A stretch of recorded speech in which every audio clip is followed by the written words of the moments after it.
Hallo, goeiemôre, goeiemiddag, goeie aand. Dank wat se tyd van die dag julle na hierdie podcast luister. Dit is nog 'n podcast, episode van die Verdiep podcast. Ek is Pastoor JP, saam met my is Pastoor Dani. Pastoor JP, lekker om hier so te wees en wees saam met al ons luisteraars te kuier vandag. Ja, dit is 'n voorreg. Julle wat luister, onthou asseblief om hierdie podcast te share. Deel dit saam met julle vriende, deel dit saam met julle familie, deel dit waar ook al julle kan. Ek het al 'n paar goeie testimonies gehoor van die podcast wat mense aanraak en mentally challenging goed. So ons wil dit aanhou doen. En ons bid dat die Here dit gebruik regtig tot eer van sy naam. Ek's aangenaam verras van hoe baie getuienisse daar is van mense wat my podcast luister en dit is eintlik so mooi. Ek het persoonlik nie gedink 'n podcast kan populêr wees maar dit is so mooi die getuienisse en mense wat sê hulle luister dit terwyl hulle kos maak in die kombuis, luister dit terwyl hulle lankpad ry. So ja, dankie daarvoor. Deel dit met julle vriende daar buite. Verseker. Nou, hierdie naweek wat verby was Henrico en Anja Fourie bietjie hierso gewees. Hulle het 'n bietjie kom bedien. Vir die van julle wat nie weet wie hulle is nie, dit is hulle is twee musikante met 'n baie dinamiese, profetiese en musikale bediening. Sommer alles so in een. En hulle het ons soos ek sê, hulle het ons 'n bietjie kom bedien en Henrico het 'n bietjie gepraat oor worship, aanbidding. Pastor, kom ons begin sommer daarso. Wat van die naweek het uitgestaan vir jou? Wat van die bedieningsaspek het vir jou uitgestaan? Was dit die worship, was dit die woord? Wat van die worship, wat van die woord was dit? Ja, daar was 'n klomp hoogtepunte. 'n klomp hoogtepunte gewees, maar ek dink as ons na die begin toe gaan en dalk iets waaroor ons gou kan gesels is, die feit dat ons het weggespring met aanbidding en daar was nie woorde op die skerm nie. En ek weet dit is nie iets waaraan ons normaalweg gewoond is binne in die kerk setup nie, weet, as ons Sondag kom, is daar woorde op die skerm en ons lees die woorde en ons sing dit. En ek het al baie keer gevind dat ek myself kry dat jy die woorde lees, maar jy ken nie song. Jy ken die song, maar jy staan en lees die woorde en jy sing dit saam. So is amper 'n mental ding meer as wat dit 'n geestelike koneksie is. En dan sal ek liewers my oë toemaak of probeer opkyk of iewers heen kyk om nie die woorde te sien nie, want ek kan wegraak terwyl ek lees. Dis soos om 'n boek te lees of iets te lees. Jy lees en dan kom jy 'n bladsy later agter soos ek het nie idee wat ek nou gelees het nie. Wat help ek dit gelees? En ek het al ervaar dat tydens aanbidding kan dit ook gebeur. So is baie keer goed om die woorde af te sit. Dis baie keer goed om nie te sien nie. En my ervaring in daai tydperk connect ek. Ek connect geestelik net beter en kry my gedagtes stil. Wanneer dit daar is. Maar ek is ook bewus dat dit vir party mense moeilik kan wees.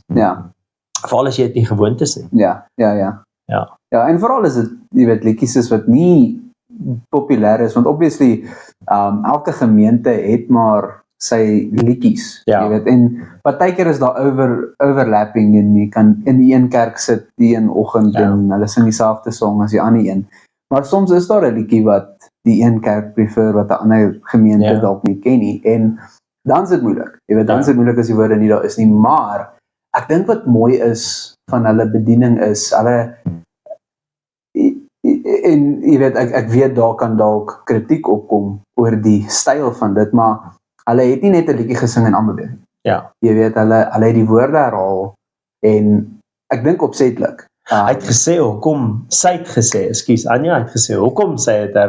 ons dit herhaal. Ja, dit was intentional gewees om die claim te lê op dit. En te weet wat jy besig is om te sê. Weer eens, as jy het een keer gesê het, dan dink jy nog aan die goed by die huis. As jy tweede keer sê, dan dink jy dalk aan die goed in die kerk. En derde keer dan besef jy, wow, dis wat ons besig is om te doen. Ons het 'n hele paar jaar terug het ons 'n aanbiddings kursus gaan bywoon, seminar, dit gaan bywoon, en daar was 'n praktiese sessie en die mense wat die sessie aangebied het, almal het ingekom, ons het hierdie great woord ontvang, ons het teaching ontvang rondom aanbidding, en almal is gereed, almal is super spiritual, en ons gaan die Here nou in gees en waarheid aanbid, en ons het gaan staan, en jy weet, niemand fokus op die dinge by die huis nie, en die almal fokus net op die Here, en die ou het 'n paar keer gevra, as jy nou ingestel, en almal is ingestel, hier gaan ons nou God aanbid vandag. En die volgende oomblik sit hulle 'n liedjie daaraan, wat ek dink die ou wat daar sing in sy lewe nog nooit gesing nie. Dit is nie op toon nie, dit is nie 'n bekende liedjie nie, dit is regtig nie mooi nie, dit intentioneel sit hulle hierdie liedjie op, maar die woorde wat die ou sing, gaan oor God en hoe groot en amazing God is. En almal staan rond en kyk vir mekaar, en niemand wil die ou vent van sy smaakkeuse van worship musiek nie, en op 'n stadium toe stop hy, toe sê hy, is dit vir julle moeilik om te aanbid? En toe almal sê, ja, hier is nie mooi musiek nie, en toe vra hy die vraag, maar hoekom moet die musiek mooi wees? Hoekom moet die ou wat dit sing op toon wees? Yes, ek meen in die kerk dink ek sal dit bitter moeilik wees, en dit was moeilik. Maar ons het vir so sekere uur daai dag, het ons die oefening deurgegaan om jou mind weg te kry van die goed wat jy kan aftrek, jou aandag kan aftrek, of dit nou die oues moet, want dit gebeur in church ook, dat iets in die klank gaan fout. En dan skielik aanbid jy nie meer nie. Jou aanbidding moet dieper as dit wees. Ja, verseker. Ek is reminded aan een van 'n paar jaar terug is ons op uitreik, en dis in Afrika, dis in Zululand. Baie rural, baie arm gebied, en ons kom na 'n kerkie toe en hulle het niks, hulle het nie 'n sound system nie, hulle het nie instrumente nie, hulle het niks. Die enigste instrumente wat hulle gehad het is hulle hande. En hulle het hande geklap en hulle het gesing, maar ek moet sê, die harmonie van stemme en goed in die kerk wat saam die Here worship en aanbid het my bietjie laat dink, jy weet, en ek gaan nou nie name noem nie, maar daar's baie sterk opinies op die internet van mense wanneer dit kom by aanbidding, en jy weet, ons weet van die kritiek is byvoorbeeld, jy weet, daar's dromme op die stage. Jy kan ons nou nie die Here met, okay, never mind die feit dat die Israeliete ook dromme en trompette en al daai tipe van goed gehad, maar jy kan nie dromme, elektriese gitaar, jy kan nie elektriese gitaar hê. Pastor, wat sê jy vir iemand wat sê, ja, maar jy weet, hierdie kerke met hulle moderne styl van aanbidding, is nie regtig aanbidding nie, dit is om die woord te gebruik, 'n show. Jy weet, wat sê jy vir so iemand? Ek dink die verskil tussen 'n show en aanbidding is die hart. Nie die eksterne goed nie. Religion gaan alles oor die eksterne goed. Dit gaan oor wat ons aantrek. Dit gaan oor waar ons sit. Dit gaan oor die gebou lyk. Dit gaan oor die tipe instrumente wat gebruik word. Wat het daai enigstens uit te waai met ware aanbidding in gees en waarheid? Matteus 5 vers 8 sê, the pure of heart shall see God. Nie die pure of heart sonder dromme, of die pure of heart met dromme nie. Dit is irrelevant. Ons argumenteer nie vir 'n kant hier nie. Ons sê nie, maar jy moet dromme op die stage, of jy moet dit hê om die Heilige Gees te beleef nie. Wat ons sê is, luister, dit maak nie saak waar jy is nie. Maak seker jou hart is opreg. Maak seker jy's pure of heart. Maak seker jy connect met die lewende God. Dis waaroor dit gaan. En daar's verskillende musiek. My seun is baie lief vir rap musiek. Ek hou ook van 'n mooi rap gospel liedjies, en een van die liedjies wat ons luister vanoggend is die persoon sing en hy sê, hierdie is my aanbidding. En in sy liedjie sê, ek weet jy hou nie van my genre nie, maar hierdie is my aanbidding. Luister na die woorde. En dan dis die liedjie, jy weet, en wat die ou daar sê is so true. Hy is so verlief op God. Hy bring God die aanbidding. Hy eer hom, hy loof en hy prys hom. En ek dink Enrico, dat iemand het die naweekie grap gemaak. Ek dink dit was hy wat gesê het, eendag kom 'n ou tannie of 'n ou oom, ouerige persoon, kom en hy sê vir die aanbiddingsspan, ek het glad nie van die musiek gehou wat julle vandag gespeel. Ek het niks van die worship gehou nie. En die pastoor sê vir hom, dis goed so, want ons het nie jou aanbid, ons het God aanbid. En ek dink ou moet dit besef, daar is verskillende kulture, daar's verskillende generasies, verskillende preferences, verskillende alles, maar die woord wat ek aan dink is waar God sê ons moet hom aanbid met alles. Jy weet, ons moet die Here ons God lief hê met ons hele verstand, ons hele siel, met alles wat in ons is. Ons moet God aanbid met alles. En as dit beteken 'n dromstel wat jy het, dan bid hom met jou dromstel. As dit beteken met jou hande, dan bid jy hom met jou hande. As dit beteken met man, ek gee nie om as daar dan nou rook moet wees, laat daar rook wees. As dit God verheerlik, hoekom nie? Aanbid hom met alles wat jy kan, man. Hoekom nie? Jy noem nou die rook in die smoke machine. Ek is obviously baie betrokke by die jeug en goed. Maar ek het 'n ding gelees so 'n paar weke terug, oor die vroeë kerk, né? Al die ou kerke het mos hierdie steinglas windows, hierdie vensters wat rooi en wit en beautiful. Weet jy hoekom het hulle hierdie steinglas windows daar gesit? Hulle het die steinglas windows daar gesit want soos wat die gemeente bymekaar kom en begin aanbid en die son het opgekom, dan sou daai sonstrale deur die venster skyn en daai blou en wit en rooi kleure, lig sou op die verhoog waar die aanbiddingsspan is of waar ook al sou dit nou skyn in die gebou in. Om hierdie lig nou te... Wat is dit anders as? En die kommentaar is smoke machines are the modern day stained glass windows. Stained glass windows and dust. Ek kan imagine in so 'n gebou is daar stof van die mense beweeg, die stof is nie lig en daai. Ek het dit actually al gesien. Dis kom jy praat sien ek hierdie beeld. Dit was al in sulke kerke en jy's heeltemal reg, daai glas is strategies geplaas om hierdie sonstrale op 'n sekere tyd van die dag te reflekteer. Dis baie interessant. Ja, dis 'n interessante feit, maar so, is dit nodig om moet jy dit hê? Nee, jy het nie nodig om dit te hê nie. Maar jou aanbidding moet uit jou hart uitkom. Dan moet 'n ware aanbidding wees. En ek dink dis een ding van enige gemeente se ons praat nou oor corporate worship. Ons gaan nou net 'n bietjie praat oor jou persoonlike aanbidding tot God, maar corporate worship is wanneer die gemeente saamkom op 'n Sondagoggend of whenever en die Here aanbid in liedere. Dis baie eenvoudig. Hoekom sing ons? Want die Bybel sê ons moet sing. So daarom sing ons. En vir elke gemeente se aanbiddingsspan, hulle enigste, ek wil sê, goal op 'n Sondagoggend is om te kry dat die mense in die banke of die mense in die pews, as jy 'n kerk het, om hulle te kry om te sing. Om hulle stemme te verhef en te sing. Dit is wat die goal moet wees van die aanbiddingsspan. En dis baie keer dit wat vir mense lyk na 'n show. Maar dit is tog in die skrif was dit ook so. Dit is so. Nee, verseker. Nee, ek gaan altyd na Dawid toe. Jy weet Dawid en ek het hierdie grap gemaak, Dawid was hierdie manlike man, hierdie koning wat in oorlog was en jy weet hy was hierdie man gewees. En hy het ook gedigte geskryf. Jy weet hy het liedjies geskryf en hy het beautiful gedigte geskryf as aanbidding en die volk het dit gesing, hierdie psalms wat hy geskryf het, tot en met nou toe met vandag se kerk, sing ons nog steeds van die psalms. Van ons meer moderne aanbiddingsliedjies kom direk uit die psalms uit. En ek dink aanbidding is ietsie wat die Jode net gegraasp het. Die Israeliete het iets van worship verstaan. En ek dink as ons kyk na hulle en ons kyk na ons, hoe ons aanbid en hoe hulle aanbid. Nou obviously weer eens, daar is verskillende preferences en verskillende tydperke en goed. Maar die hartskondisie, ek dink is presies waarvan jy praat, pastor, is wanneer ons saamkom en ons aanbid die Here in gees en in waarheid.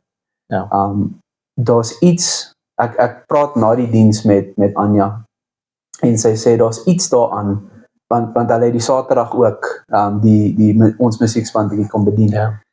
Maar sy sê daar's iets aan 'n Sondagoggend wat anders is. En ek sê vir haar, jy weet, ek verstaan die stigma van tradisie en goed, en tradisie kan 'n mens terughou, maar die een tradisie wat mooi is vir 2000 jaar lank kom die kerk op 'n Sondag bymekaar, want dis die dag wat Jesus opgestaan het. En ek sê vir haar, daar's iets powerful daar. Daar's 'n salwing wat die woord wat jy gebruik, powerful. There's something powerful about it. Want want daar's 'n doel agter dit. Ja. Ons kom nie net by mekaar. Iemand het eendag vir my gesê ons aanbid die Sondag. Toe sê ek, jy mis dit. Ons aanbid op 'n Sondag. Ja. Dit is ons aanbid op 'n Sondag, maar ons gaan nou weer oor persoonlike aanbidding, maar jou aanbidding begin uit daar. Dit is die res van die week ook. Maar daar's iets powerful van daai unity en die feit dat die hele wêreldse Christene bymekaar kom en aanbid. There's power in worship. There's power. En terwyl jy praat, dink ek aan hoeveel stories in die Bybel ons lees waar die woord sê, waar God vir hulle gesê het, maar laat die aanbiddingsmanne voorloop. Laat die worship team voor die oorlog ouens loop. Laat hulle vooruit gaan. En dan het daai army soveel krag gehad omdat daai worship team vooruit geloop het. So die worship team led them into battle. Because we are in a spiritual battle. Is hierdie nie meer geestelike oorlog, En wat se impak het aanbidding dan? En daai power wat jy van praat in elke Christen se lewe. In elke Christen se lewe. Ek het al een of ander aanddiens hieroor gepraat, oor Silas en Paulus wat in die tronk is. En die woord sê hulle het gesit en hulle het hymns gesing. Jy weet, hulle het hymns gesing, hulle was besig om die Here te aanbid. En die res van die gevangenes, die res van die prisoners, die Afrikaans so woord, wat noem mense? Prisoners. Ja, gevangenes. Het gesit en luister na hulle aanbid. En dis deur daai aanbidding wat die Here die tronkdeure afgebreek het. Jy weet, daar was 'n aardbewing en die tronkdeure het afgebreek en ander mense het vryheid gekry as gevolg van Paulus en Silas se aanbidding. En ek sê altyd vir mense, want die vraag kom op en ons gaan nou daaroor bietjie praat. Hoekom moet ek op 'n Sondag kom sing as ek die Here kan aanbid by die huis? Dan sê ek, want daar is 'n kans dat iemand langs jou sit, of voor jou sit, of agter jou sit, wat in 'n gat sit of in 'n tronk sit, en dit kan jou aanbidding wees. Wat die tronkdeure oopmaak vir daardie mense. Wat jy sê, Pastor, is so true, is as jy kyk na 'n babatjie, ek sê altyd die mees selfsugtigste ding wat daar is, en ek weet nie 'n ding noem nie, maar mees selfsugtigste, hoe sê ek dit op 'n mooi manier, maar die mees selfsugtigste ding wat daar is 'n babatjie, want vir hom gaan dit alles oor homself.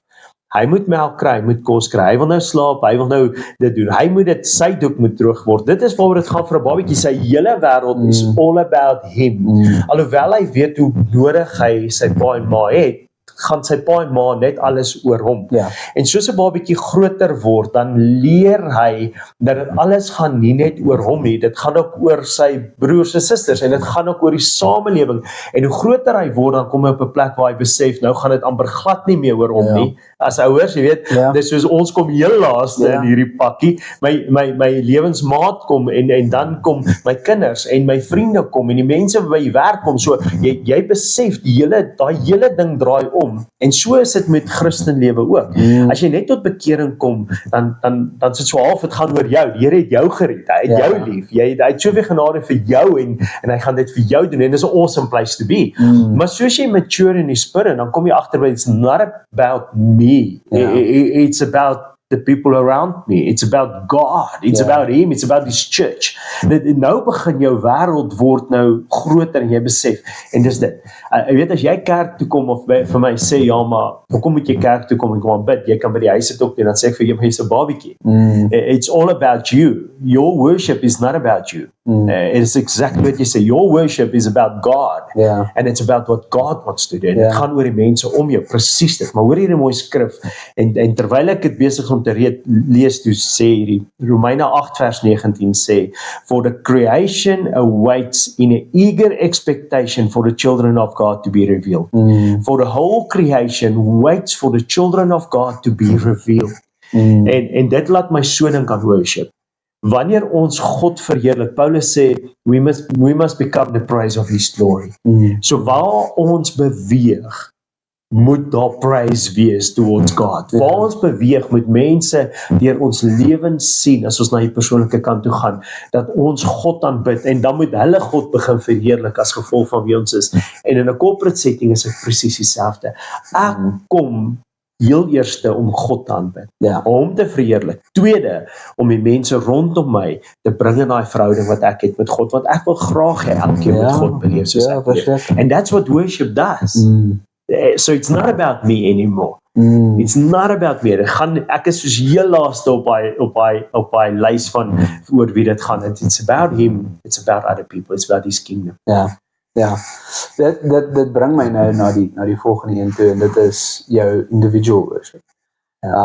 Corporate worship, as ons praat oor die hartskondisie, kom ons sê daar's 'n kerk met 500 mense op 'n Sondag, en hulle almal sing. Jy weet nie wat die hartskondisie is van elkeen van hulle nie. En dit taai nou directly in met jou individual worship. Want ons sê dit gaan oor die hartskondisie. Wat is individual worship, Pastor?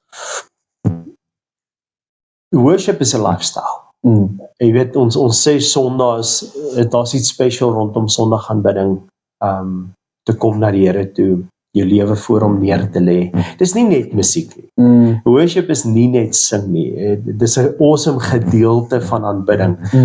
Daar's 'n sekere verduideliking wat sê dat worship is soos 'n klein hondjie wat by sy meester se voete kom sit en dit lek. En ek weet dit kan ook vir party ouens 'n vreemde konsep wees, maar dit is daai totale devotion towards something bigger than you. Dit is soos 'n klein hondjie wat weet hoe lief, maar hoeveel respek en hoe graag wil hy by hierdie persoon of sy meester aan wees. En worship is that adoration, om by God na hom toe te kom en jou lewe voor hom neer te lê. Dit alles oor hom te laat gaan. It's not about you. You're focusing on God. You're focusing on his glory en wie hy is en hoe magtig hy is. Maar dit kan nie net op 'n oggend net vir 'n uur gebeur nie. Dis 'n lifestyle. Jy het nou gesê, en jy kan dalk dit noem, daaroor gesels vir ons is, wanneer God net op 'n lys is, dan aanbid jy hom net om die lys af te tik. So ek staan vanoggend op, ek staan elke oggend 4:30 op, ek moet gou 'n liedjie sing, want ek moet die worship gedeelte aftik, en dan lees ek my paar skrifgedeeltes, ek tik dit af. En jy doen dit eerste, want dit is nommer 1 op jou prioriteit. En dat ek het dit gedoen vir die dag. Dis klaar. My prioriteit, nou is God trots op my. En dis nie dit nie. Wat is dit? Ek dink, dit wat jy sê, dis nie aksie nie. Vir my, ek dink, individual worship is the complete surrender of one's will. Yes. Dit is presies wat jy gesê het, Pastor, dit is om te sê, dit gaan nie oor my nie. Jy weet, dit gaan nie oor wat ek wil hê nie. Paulus skryf en Rico het hierdie ook aangehaal Sondag, maar hy skryf in Romeine 12 vers 1. Ons almal ken Romeine 12 vers 2. Romeine 12 vers 2, do not conform to this world, but be transformed by the renewal of your mind. Yes. Ons quote daai skrif. Die skrif net voor hom sê, I beseech you. Hy begin die woorde, I beseech you. Met ander woorde, hy smeek. Hierdie is vir hom crucial. To present your bodies as a living sacrifice. En ek het die quote van die teoloog F.B. Meyer gelees, van sy commentary daar, en hy sê, ek paraphrase hom nou, maar hy sê daar so dat dit is maklik vir ons om te sê, ons sal doodgaan vir die Here. Dit is nie so maklik om te sê, ek sal lewe vir die Here nie. Want wat dit beteken is, dit is die complete surrender van jou wil, elke liewe dag. Elke liewe dag. Die difference tussen ons en die wêreld, is ons is set apart. Jy weet, ons is heilig. 1 Petrus praat ook daarvan, we are a chosen people, a holy priestdom. Holy, we are set apart. En dit beteken dat ons wil nie soos die wêreld se wil moet wees nie. En daarom sê, do not be conformed to this world, but be transformed by the renewal of your mind. Met ander woorde, dit begin by jou gedagtes. Dit begin by jou gemoed, dit begin by hoe jy na dinge kyk. As jy negatief gaan dink, gaan jy negatief wees. Yes. So om toe te laat dat God jou gedagtes kom verander, jou mind kom verander, te transform. Ja. Oor hoe jy kyk na jou werksplek, hoe jy kyk na ek het die voorbeeld gebruik laas Vrydag.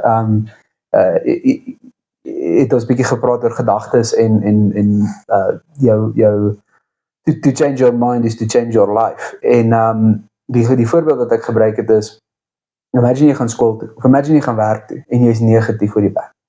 Jy gaan nie 'n lekker dag hê nie. Jy weet, jy gaan negatief instap daar. Maar imagine vir 'n oomblik dat al wat op jou gedagtes is die goedheid van die Here. Ja. Al wat op jou gedagtes is die goedheid van God. Is die jy weet, die perfekte wil van God, die woord van God. Die woord van God sê, deurdink dit dag en nag, wanneer jy opstaan, wanneer jy lê, wanneer jy kom, wanneer jy gaan, moet die woord van die wet op jou gedagtes wees. Die woord moet in jou gedagtes ingeboor wees, moet in jou hart ingedrol, dit moet deel wees van jou DNA. Imagine as jy met daai mentaliteit staan. Jy weet, daar's baie gesprekke oor die toestand van die land, baie negativiteit daaroor. Maar imagine as jy opstaan met die gedagte van, maar God is in beheer. Jy weet, dit is die Here wat in beheer is van alles. En dan sê F.B. Meyer 'n interessante ding. Hy sê, this attitude, met ander woorde die attitude van I surrender daily my will to God. This attitude is the only reasonable one that we can have. Dit is die enigste reasonable response. Is om dit te doen. Hoekom? Want as God alles is wat ons profess to believe, dan is hy worthy van alles wat ons het en alles wat ons is. En dis wat worship, dis die core van worship. Is jy besef wie God is en jy besef dat hy is waardig daarvan. En dan kan jy nie anders as om jou wil te surrender aan hom nie. Dan is surrendering jou wil, jou aanbidding. Die vraag is, wat is aanbidding? Dan is dit, wat wil God doen? Hoe kan ek hom verheerlik in hierdie situasie? Hoe kan ek sy naam groot maak in hierdie situasie? Ek 'n eenvoudige voorbeeld, kom ek sê eers so, baie mense sukkel om vloeke op hulle lewens gebreek te kry, bindings van verslawings gebreek te kry, en baie mense sal na my toe kom en sê, pastor, maar ek sukkel so, ek het die Here so lief, maar ek sukkel om van hierdie sonde ontslae geraak te kom. En ek persoonlik het sekere sondes in my lewe oorwin as gevolg van die mentality dat ek het vir myself gaan sit en sê, hierdie is die enigste aanbidding wat God van my vra. Hierdie is die aanbidding. 'n eenvoudige ding, tot vandag toe nog, en as iemand offense vir al buite, dan sit fine, dan moet hy dit ook gaan oordink, maar tot vandag toe nog, ek ry spoedgrens, want ek het 'n probleem daarmee gehad, ek het 'n probleem, ek het nooit spoedgrens gery nie, ek het oor die spoed gery, en as gevolg van dit boetes gekry, as gevolg van dit 1 of 2 ongelukke, amper, so dit het my lewe amper geëis, dit het my, en tot ek die skrif gelees het, waar die Here sê, maar ons moet die landswette gehoorsaam, en die Heilige Gees met my begin praat het, en dis net 'n voorbeeld, maar dis ook ander sonde in my lewe ook oorkom het, en my oor begin praat en sê, as jy die wet probeer gehoorsaam, gaan jy elke keer fail. Because law without relationship leads to rebellion. Maar as jy besef, dat dis die enigste aanbidding wat ek van jou vra, dat jou aanbidding, wanneer jy hierdie wet gehoorsaam, is my meer kosbaar, en ek word meer daardeur verheerlik, as wat dit is as jy op 'n Sondag noodwendig sing. To change my hele mindset met dit. So iemand sal my vra, maar hoekom ry jy nie net nou vinniger nie? Dan sê soos, maar hier is my worship.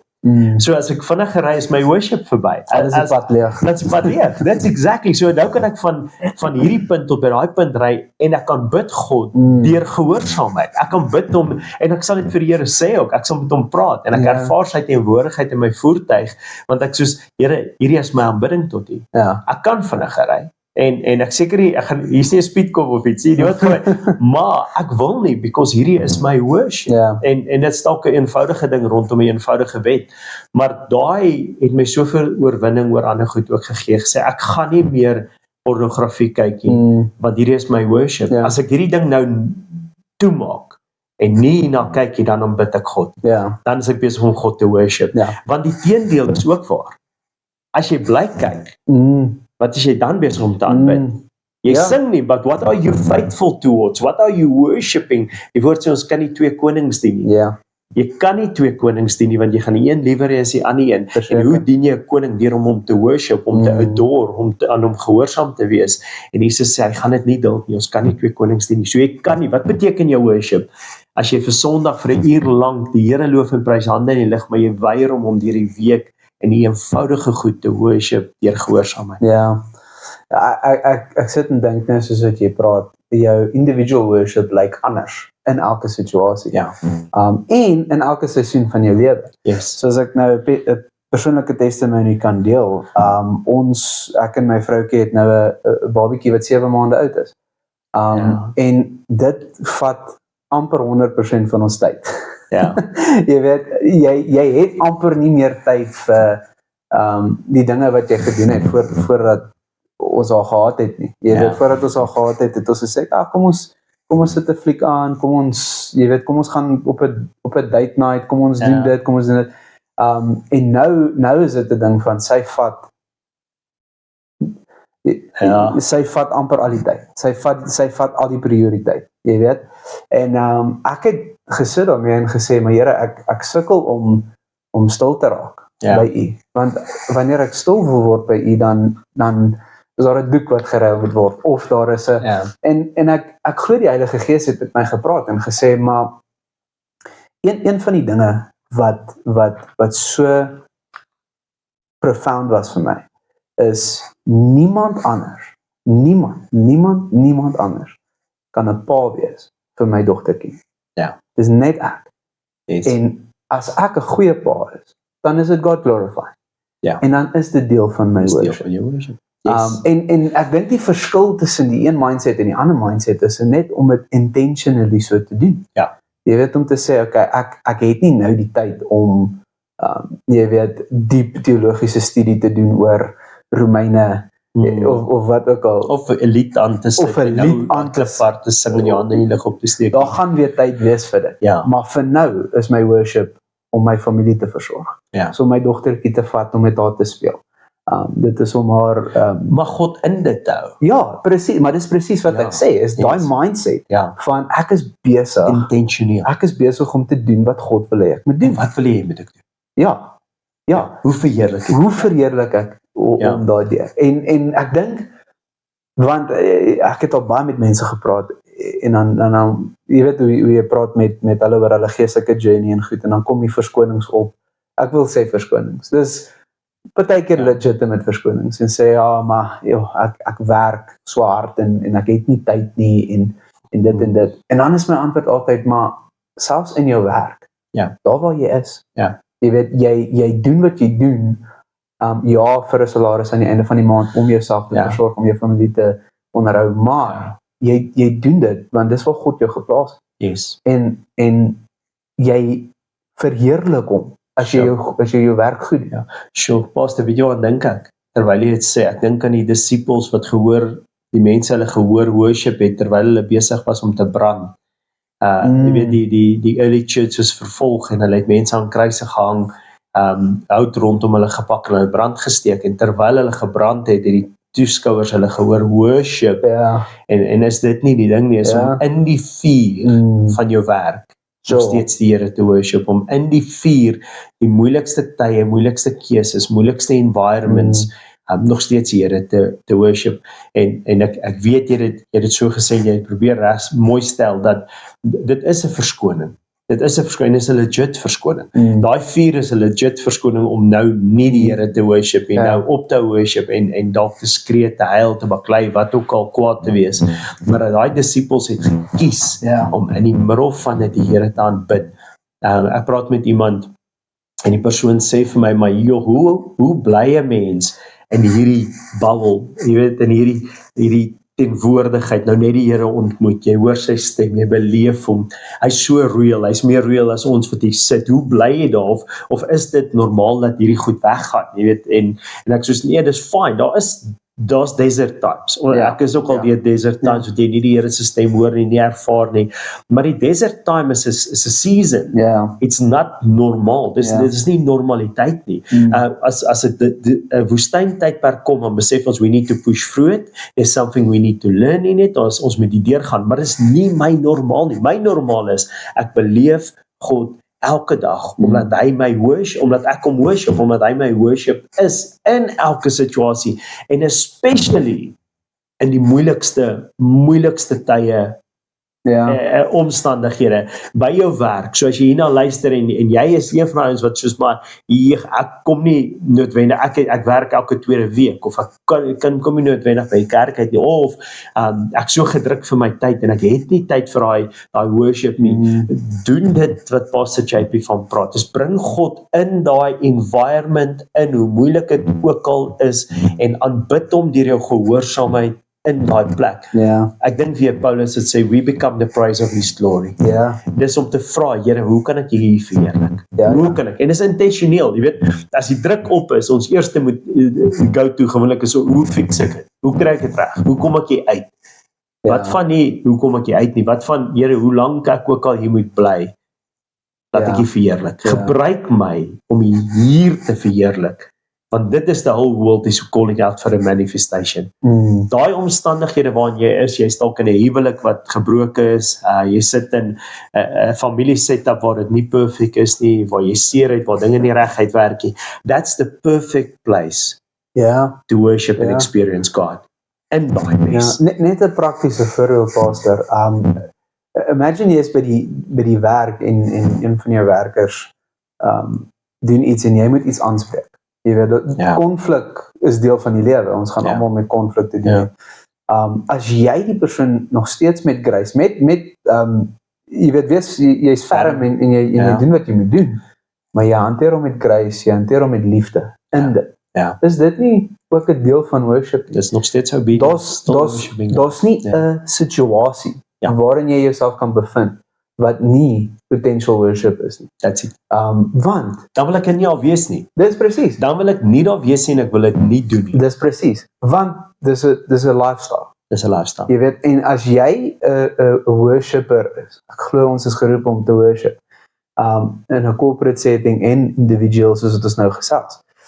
Maar as jy daai lewenstyl leef, dan is elke oomblik van elke dag 'n kans vir jou om die Here te verheerlik en te worship. Hoekom? Want it is the surrender of your will. Dit is die adoration waarvan jy gepraat het om by sy voete te wees. Ek het 'n gesprek, dit klink nou asof dit heeltemal op 'n ander noot is, maar dit kom by. Ek het al 'n gesprek met iemand gehad rondom verkiesingstyd. En ek het 'n baie groot conviction wanneer dit kom by verkiesing. En ek gaan nie enige partye noem of iets nie, hierdie is nou nie, maar daar's sekere politieke partye wat ek net nie voor sal stem.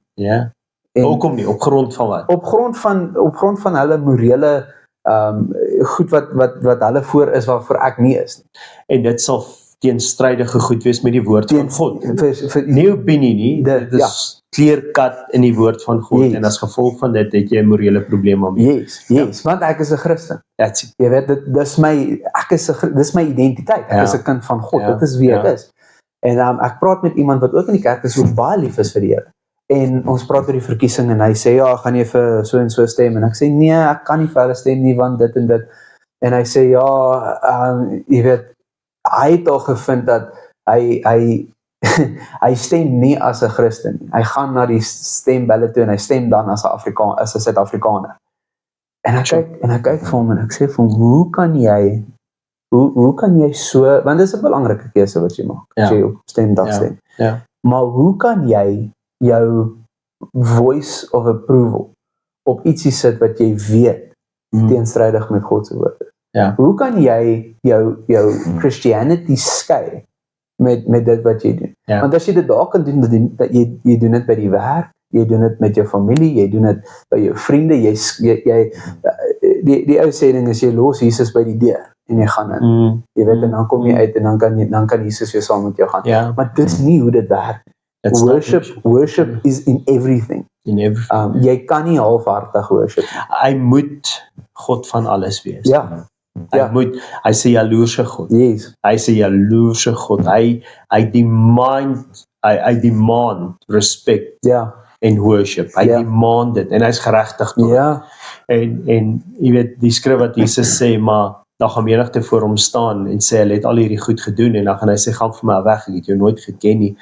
Dit laat my daaraan dink, is soos die Here het jou nooit geken nie because you never truly gave your life over and worship him. Ja. Want as jy God worship, dan worship jy hom in sy troonkamer. Die skrif sê ons moet met boldness, we can now enter into the throne room of God with boldness. Ja.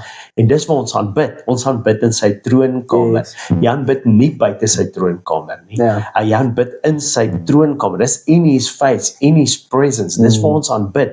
Nou hoe kan jy sê maar jy aanbid God as 'n leefstyl as jy hom separate van something? Dan soos jy kan bid in hierdie area maar nie in hierdie area. Ek kan bid in hierdie area, maar nie in hierdie area nie. En jy kan dit nie doen. You cannot separate it. En daai is dis wat my in die gang hou. Pastor, dis my petrol op die vuur. Dis wat my lewe purpose gee, is die feit dat ek as mens, wie is die mens dat God aan hom dink? En dat ek as die eenvoudige mens wie ek is, in die nietigheid van wie ek is, die vrymoedigheid kan vat en die voorreg kan hê om hierdie bonatuurlike almagtige wese te kan worship in sy troonkamer, in sy teenwoordigheid. En ek kan dit doen in my voertuig wanneer ek bestuur, ek kan dit doen deur my keuses waarmee ek my kinders grootmaak, ek kan dit doen wanneer ek kies wat se movies ek gaan kyk, wat ek nie gaan kyk nie, deur die musiek wat ek luister, ek kan dit doen in elke keuse wat ek maak, worship ek hom, en wat ek maak 'n keuse en ek sê God gaan nie van nou nie so doen dit nie. Die Here gaan van hierdie ding hou so, ek doen dit. And that's worship. Dit is worship. En iets wat jy gesê het, laat my nou dink, jy sê dit is in sy teenwoordigheid, dit is in sy presence. Worship is nie ek wil sê 'n Christian concept nie. Maar ek gaan uitbrei daarop. It's a human concept. Ons is gemaak om te worship. Almal worship. Almal, of jy nou glo of nie. Ek het 'n filosoof het dit so gestel, everybody has got a God-shaped hole in their heart. Yes. En die verskil is, wanneer ons die lewendige God aanbid, dan vul ons daai gat met die regte ding. Jy weet, dis waar God hoor.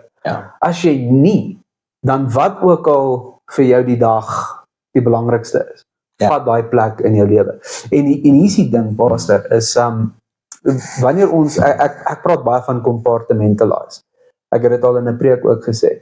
As Jesus nie Here is van elke aspek nie. Ek het daaroor gepraat toe ons bietjie gepraat het oor groei. Presies dieselfde wanneer dit kom by worship. As jy hom nie worship in elke area nie, gaan jy nie groei sien in elke area nie. Jy gaan dalk groei sien in die areas wat jy hom wel worship. Jy weet, so as jy hom worship in jou huwelik, dan gaan jou huwelik floreer, maar jou business lewe gaan suffer. As jy hom gaan worship in area A, maar nie in area B nie. Area A gaan groei, maar area B gaan lek. Hoekom? Want hy's nie, jy laat hom nie toe daar nie. Jy weet, hy's nie present in daai area volgens jou nie. En almal worship. Die verskil is die verskil is teenwoordigheid.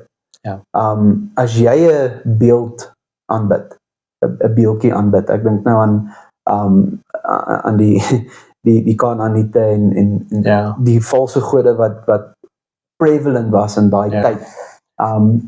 Die boek van Jesaja, die profeet kom en hy's half sarkasties as hy dit sê. Hy sê, jy weet, julle gaan in die woud in en dan kap julle 'n boom af. En dan vat julle daai hout en julle maak vir julleself 'n beeldjie en julle versier die beeldjie om homself mooi te maak, want hy kan hom nie self mooi maak. En dan moet julle hom vasspyker aan die vloer, want anders dan val hy om.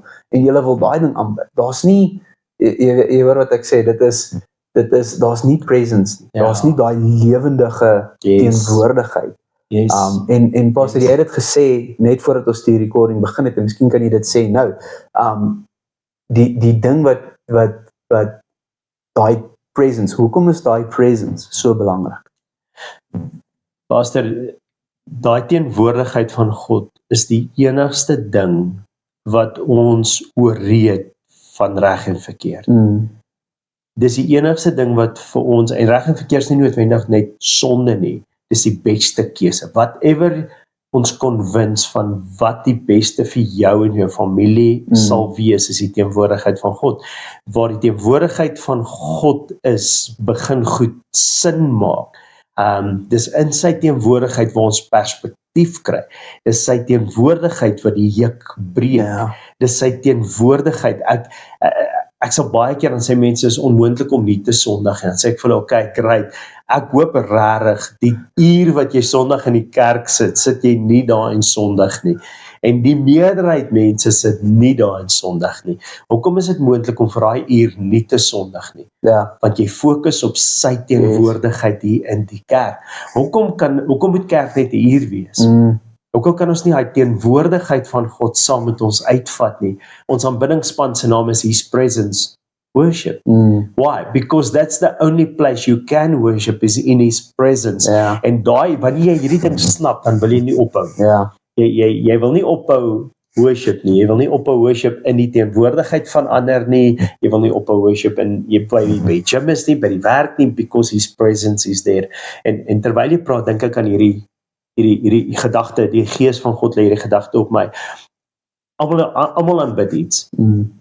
But if you have a revelation of who God is, dan sal jy nie kan ophou om worship nie. Die engele staan voor sy troon, konstant, sonder ophou, en worship hom. Konstant, en verklaar sy grootheid. En is nie 'n valse worship. It's a true worship. Dis ware. It's a conviction. Jy kan nie anders nie. En as jy God ontmoet het met daai openbaring, dan kan jy nie anderste om net nog geleenthede te soek om te aanbid nie. Dan begin dit 'n lifestyle word en dan word dit real. Net voordat ons klaar maak, pastor, kom hierdie gedagte by my op. We don't always feel it. Ons voel dit nie altyd nie. Maar dit is nie geconnect direk op 'n gevoel nie. Dit is geconnect op 'n keuse. Maar wat elkeen van ons nodig het, is daai openbaring van wie hierdie God is. En as jy God een keer aanskou het, die woord sê as jy net een keer sy goedheid gesmaak het, as jy hom een keer aanskou het, een keer beleef het, ons kerk, een van ons kerk se pillars is beleef, en ons bid so dat almal God sal beleef op 'n Sondagoggend, in die selgroepe, wanneer ons hierdie gesprekke het, tydens hierdie podcast, bid ons dat jy God sal beleef, so die belewenis is so belangrik om sy presence te beleef, maar as jy hom een keer beleef het, net een druppel van sy bloed, verander alles.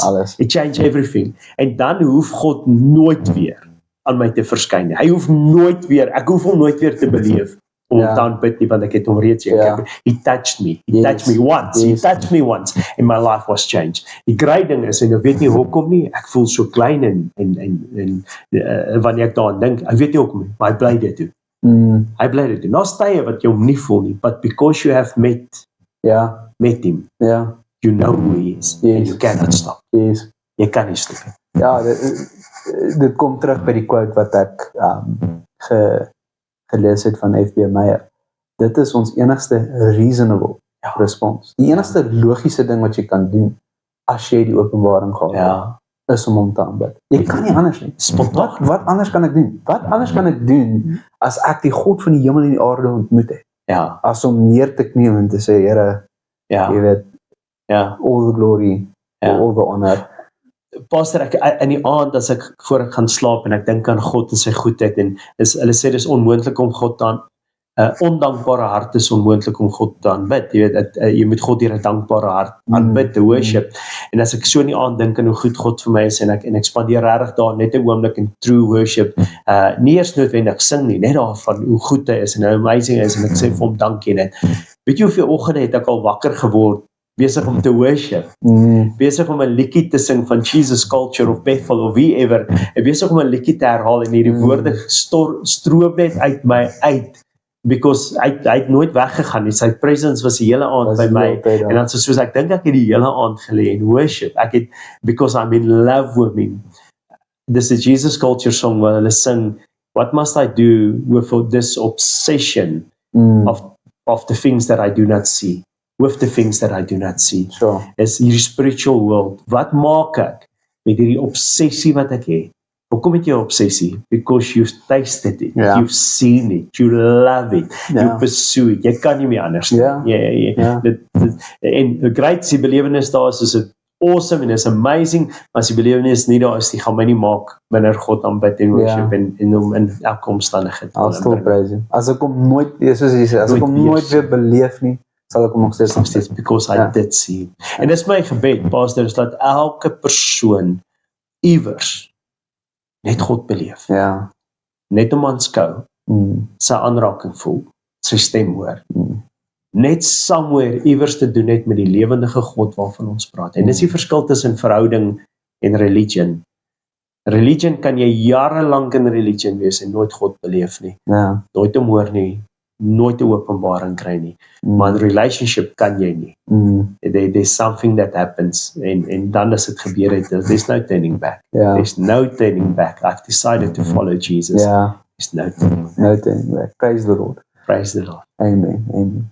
En ja, soos wat ons nou hierdie podcast tot 'n einde bring, is dit regtig ons gebed ook, is dat julle selfs deur hierdie podcast God sal beleef en 'n openbaring ten minste kry van sy karakter en wie hy is en dalk ietsie niets geleer het oor aanbidding en as daar dalk 'n mental blok was rondom aanbidding en wat aanbidding is, ons hoop dat jy freedom het om te weet dat jy weet, want ek praat baie met mense wat sê Sondag na Sondag bid ek, maar ek voel nie, ek voel dit nie en daai idee lei na die idee toe van, maar ek is nie goed genoeg nie, die Here wil nie met my werk nie, en mag hierdie regtig julle vrymaak om te weet, jy weet, God love jou worship. Ja. Jy weet, hy dwell in die worship. Hy dwell in die worship and the praises of his people. Dis wat die woord vir ons leer. Ja. Al voel jy dit nie, moenie toelaat dat die vyand kom en daai joy van jou wegrob nie, want daar's niks so joyful soos wanneer die kinders van God hom aanbid. Of dit nou in 'n corporate setting is en of dit nou individually is nie. Ja. So my call to action vir elke persoon wat hierdie podcast luister, behalwe vir die feit dat jy dit moet deel met iemand is, gaan worship God, gaan aanbid God, waar ook al jy is, waar ook al jy beweeg, in jou kar, by jou werksplek, in dit wat jy doen, dit wat jy is, dit wie jy is, aanbid God, vandag, môre, oormôre. Pastor, my gebed is, saam met hierdie podcast, is dat almal wat hierna luister, twee keer sal dink, voordat hulle laat opdag vir 'n Sondagdiens. En ek weet ons lag oor dit, maar dink net as ons die openbaring kry van hoe belangrik is die aanbidding. Ja. Hoe belangrik is die aanbidding? Ons kan niks weg van daarvan. Jy kan dit nie bekostig om 5 minute laat op te dag nie. En ek praat met iemand uit enige kerk, nie net by ons nie. Moenie die aanbidding mis nie. Moenie dink die aanbidding is net 'n show vir die woord nie. God is hier van die eerste oomblik af en hy soek daai aanbidding. Do not miss it. Yes. Do not miss it. Amen. Amen. So ons sien julle almal Sondag in die kerk. Betyds. Pastor, baie dankie. Dankie, pastor.